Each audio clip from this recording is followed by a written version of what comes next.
Are Ushabti with great bows any good in patch 5.2? Yes. This is an easy one. Yes, they're good because they already were and haven't changed. The fact they're not great at literally everything isn't the point. They have power and reach that is not just highly notable in this faction, but in any faction in the game. We'll go over the long and the short of it, but broadly speaking, they're great. It's in the name.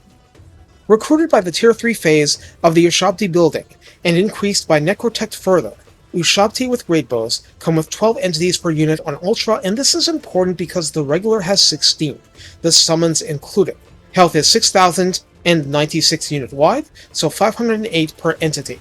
Armor is 90, there are no special resistances, at least not without a Necrotect nearby.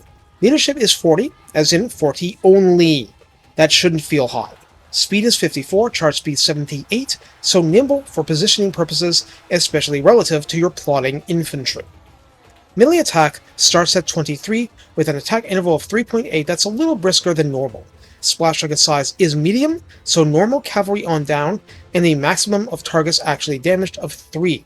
This is Ogre level, and regular Ushabti damage more targets. Melee defense begins at 35, a healthier number, with weapon strength split between 18 base and 47 armor piercing, with no bonus versus infantry, a stark difference from the melee-only Ushabti. Charge bonus is 18, and mass is 1500. Therefore, while far from useless in melee, that aspect is deliberately weakened for the unit. Try not to forget this, it's a ranged unit first, not simply a hybrid. For ranged, ammunition begins at 21 volleys, with range of 255, which is less than field artillery, but a good deal more than skeleton archers. Missile damage is officially 111, with each arrow doing 18 base and 104 armor-piercing damage, 1 projectile per Ushabti. These count as artillery, and not only will they completely ignore any shields unless ballistic plating is involved, they will destroy gates, towers, and outer walls in sieges. They will destroy such targets savagely and without mercy. So while not necessarily the best use of the ammo, the ability to quickly produce wall breaches on demand is kind of a big deal. Reload time starts at 11, as in only 11 and not far worse. Total accuracy is given as 30, or higher than normal as a starting point.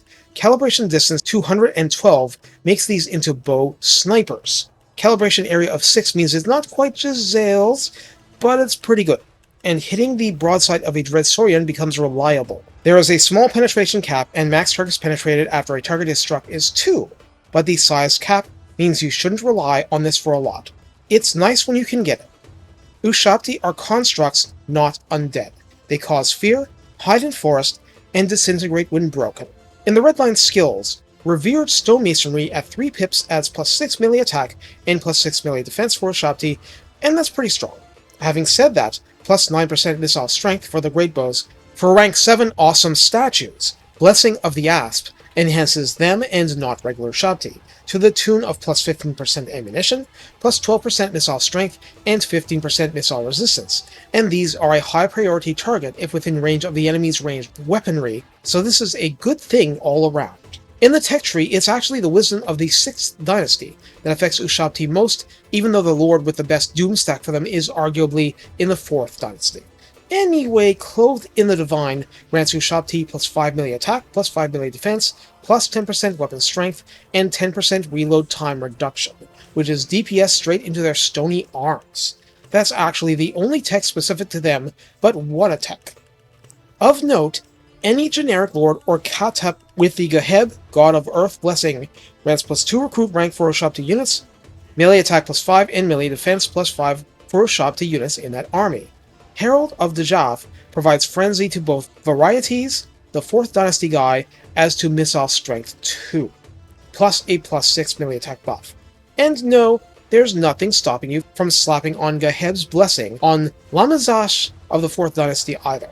The Herald of Khemri grants hawkish precision, usually a wood elf passive, providing plus 15% armor-piercing damage if you're more than 70 meters from the foe, which is standard operating procedure for the great bows, unless menace belows are attacking. Finally, the last trick I personally know is that the Great Desert of Araby has a landmark that, once raised to its final level 3 form for a Tomb King faction, provides all Ushabti with perfect vigor which is just icing on the cake. As for how you use the great bows, well, I've been over most of that. So it's not a hybrid unit so much as an Ushabti weapons team. The raw damage it inflicts at one time isn't actually its strongest point.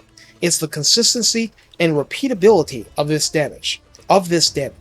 You can snipe really important targets at long range with impunity and do it all over again.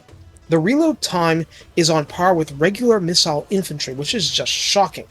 That means ammunition can be an issue, but that's where being a semi-competent, or if buffed, considerably better melee unit, because being large and armor-piercing pays dividends, though you want it to pad damage against regular enemies, and not the armor-piercing and anti-large foes. The Lore of Nehekara has a particular spell that adds plus 40% to all missile damage, and even the normal one lasts 32 seconds.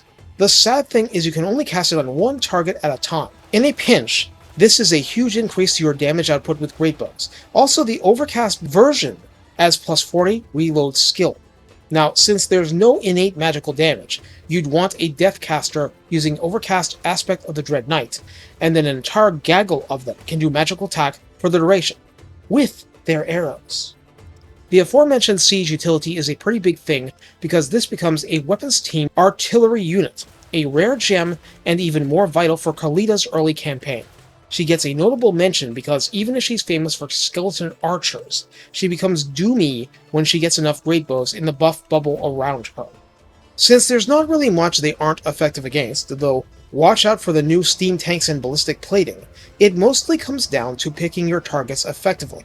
At this point, you want other units targeting slayers. This is for felling giants, dragons, mammoths, jabberslyths, all your monstrous foes. They will rarely be complete replacements for your archers or archer skirmishers, but everything the catapults and caskets are bad at dealing with, they're great at it. Again, it's in the name. Past that is just being crafty and not wasting too many shots on inferior targets. Make every arrow count and know they're a magnet for the enemy's hatred, and for good reason. These things demolish. Oh yeah, one last thing, Net of Amentok. If you never had a reason to recruit a Lich Priest of Light before, this unit is it. Take care, and have fun reaching out and perforating someone.